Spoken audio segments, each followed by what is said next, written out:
This morning, I am on a mission to rescue some native plants, and I thought I would bring you along with me. 2 years ago in this area here, I planted out a bunch of natives that I thought were going to look great, but we kind of had a disagreement about how wild and woolly it would get. And so, because my wife lets me just do pretty much whatever I want anywhere else, I wanted to dedicate this space to her. And this year, I'm replanting it. But first, I noticed that the bee balm, even though it hasn't been planted here for 2 years, is starting to pop up. And so this morning, I am going to rescue it, pot it up, so that I can transplant it into some other places in the garden. So I kind of let this get a little bigger than I had planned to. First, I'm going to sort of pull this, what is this? It's not a clover, I don't think, but whatever it is, I'm going to pull that from around it, see if I can get that up a little easier. Oh, this one's one whole plant. Okay, nice. Nice, nice, nice. That's beautiful. And I will tell you, this propagates like super well. I could take and trim these and start multiple versions of it, but this is just one set of roots here. I'm going to put this down in some water. This bed this year is going to be sweet alyssum and sweet potatoes, so to have some nice green in between the white. Let's go over to this other plant here. Here's another one here.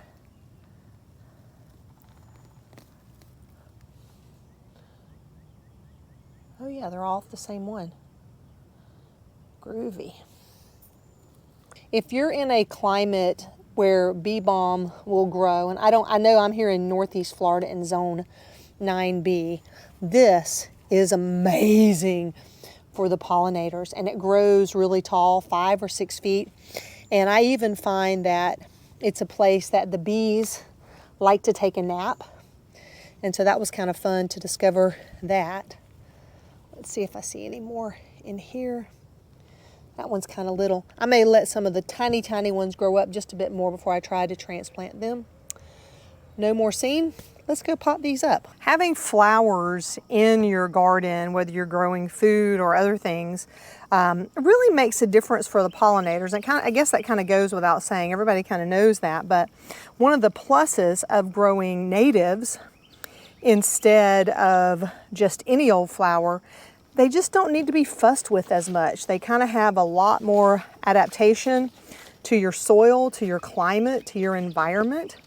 And they just don't need you to take care of them, which is kind of nice. And then you get flowers year after year. And in a case like these, they will just keep coming back. So make sure you put them in an area that you would like to see them coming back in. I thought I was going to put them all in one pot, then I changed my mind. I'm going to sort of pot these up separately.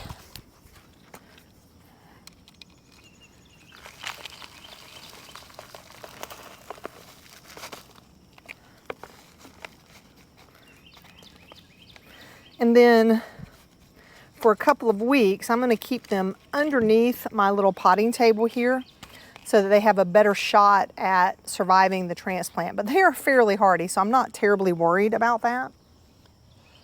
I have learned that they're hard to kill. They're not quite as, they're not as hard to kill as the African blue basil is even harder to kill, but still. Heck, in fact, look over here. I think I see one. I think I see some just growing out of this pot that's been sitting here. Pretty sure that's I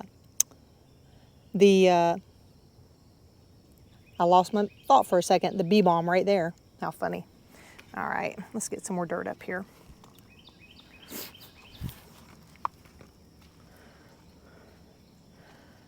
Maybe I will put these 3 small ones together. They're kind of small. All right.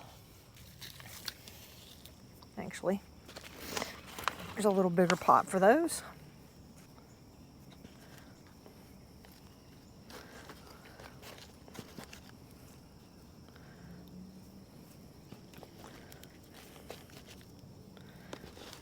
I got gloves laying right there. I guess I could have put those on, but why bother? Why bother?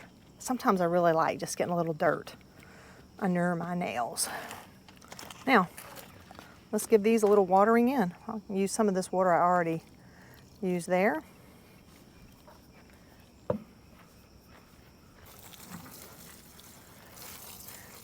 Some of this soil looks a little hydrophobic, so I'm going to water this in, let it soak for a few minutes, and then come back and water it some more. So tell me, what is your favorite native to have in your yard? Now, I have lots more, and in fact, would you all like to see a tour of all the natives that I have growing in my yard? Some of them I planted, and some of them, blessedly, are growing natively right here in the meadow.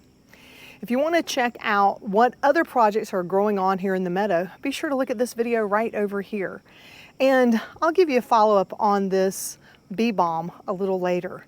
Until next time, my friends, remember to drink plenty of water, wear that high quality sunscreen, and as always, have a fantastic